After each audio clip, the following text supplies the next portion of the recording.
peut-être qui paraît absurde, mais quand j'ai vu les circonstances, le temps, la décision tellement dure à prendre, le fait que c'était tellement long pour lui de tirer, je me suis dit, pourvu qu'il rate, pourvu que son inconscient lui dit tire à côté, tu peux pas gagner comme ça. Bon, je pense que ça ne s'est pas passé comme dans sa tête, mais il ne pouvait pas gagner comme ça. Et je suis certain que si Diaz avait marqué, ça aurait été l'explosion de colère absolument partout, à Dakar, au Maroc, peut-être même à Paris, dans d'autres villes. Et on a échappé au pire grâce à Brahim Diaz, malheureusement, involontairement. Tony. Je voulais revenir quand même sur le rôle de Claude Leroy, parce que je trouve qu'il est très modeste dans sa posture, Claude Leroy. Parce que moi, quand je l'ai vu en direct, je me suis dit... Ah, enfin un sage. Et alors, ça permet de renvoyer au rôle, parce que c'est aussi la culture africaine. Et la culture africaine, c'est le respect de l'ancien. Et je pense que quand Sadio Mané s'adresse à Claude Leroy, il voit un sage qui lui parle.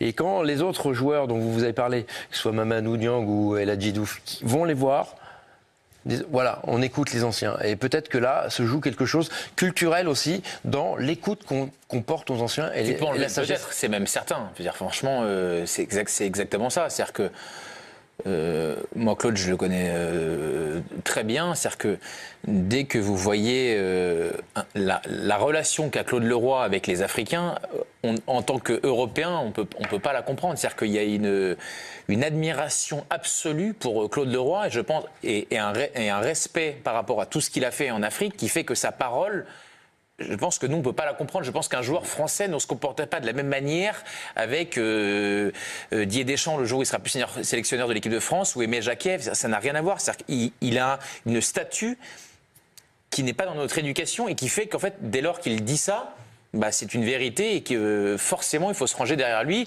et avec évidemment aussi le rôle différent mais qui est le même que tu as décrit de Mamadou et d'El Hadji Diouf. Oui, alors une précision importante, et Claude Leroy le disait nous-mêmes au micro-canal, il a simplement poussé Sadio Mané à aller plus loin dans son raisonnement. C'est important. Oui, non, alors, je ne sais pas comment vous l'avez senti vous, Robert, mais moi je pense que Sadio Mané voulait rester puisque c'est le seul qui déjà n'était pas rentré au vestiaire. Donc, son idée première, lui, c'était de continuer à jouer. Il avait simplement besoin d'être conforté dans cette idée. Et c'est pour ça que j'ai du mal à retenir le chaos quand je vois une telle scène. Non mais, Mané, c'est celui qui a le plus gagné de l'équipe. C'est celui qui a gagné la Ligue des Champions. Déjà. Donc c'est le joueur le plus capé, le plus expérimenté, le plus respecté. Donc, oui. non mais, ça ne pouvait venir que de lui. Il y a un capitaine comme Gay, il y a Edouard Mendy aussi. Oui, mais c'est pas pareil. Même si, évidemment, Edouard Mendy a gagné la Ligue des Champions avec Chelsea, il n'a pas la même aura, la même autorité naturelle, c'est clair. Juste une chose, heureusement, oui, que Claude Leroy est là, heureusement que Mané est là, et effectivement, il faut les en féliciter. Moi, je me souviens, tiens, j'ai vécu une grande équipe qui a quitté le terrain dans des circonstances aussi absurde, c'était l'AC Milan à Marseille, un soir de quart de finale de Ligue des Champions, on s'en rappelle tous, parce que les projecteurs du Vélodrome s'étaient éteints et ils ont voulu jouer l'incident technique. Et il n'y a eu personne à l'époque, ni Galliani, ni Berlusconi, pour leur dire non, les gars, vous êtes fous, revenez. Voilà. Au moins, ils ont fait ça. Au moins, voilà. Sadio Mané est un homme à part, un joueur à part, on le sait tous. Mais pour le reste, son entraîneur, par exemple, mais c'est pas possible, quoi. Robert. Pardon, vas-y, Robert. Non, mais moi, j'ai aimé beaucoup de choses côté sénégalais, mais quand on est sélectionneur, on est éducateur. Hein. Que tu sois pas d'accord avec l'arbitre, on l'a été tous, moi aussi. Mais tu peux pas dire à tes joueurs de rentrer au vestiaire. C'est pour ça que quand je vois l'attitude de Sadio Mané, mais c'est lui qui est plus fort. Il est plus fort que son sélectionneur. Et pourtant, le sélectionneur a beaucoup d'expérience, on est d'accord. Sauf que Sadio, il sait ce que c'est d'être sur le terrain.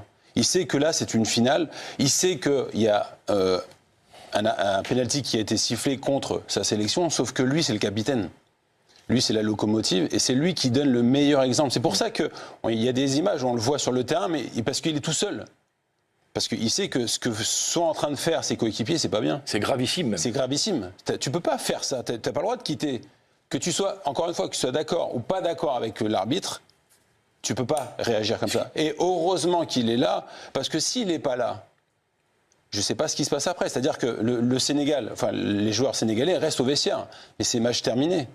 Et c'est pire de terminer comme ça. Sauf que lui, il le dit, on va revenir et on va se battre comme des hommes. Et on verra ce qui se passera. Au final, ils ont fait quoi ? Ils ont gagné. Ils Non, ont on va se gagné. battre. Le problème, c'est Et que on va se battre. Et si ils ont Brahim gagné. met son penalty, il peut même pas se battre parce que c'est la dernière seconde et c'est.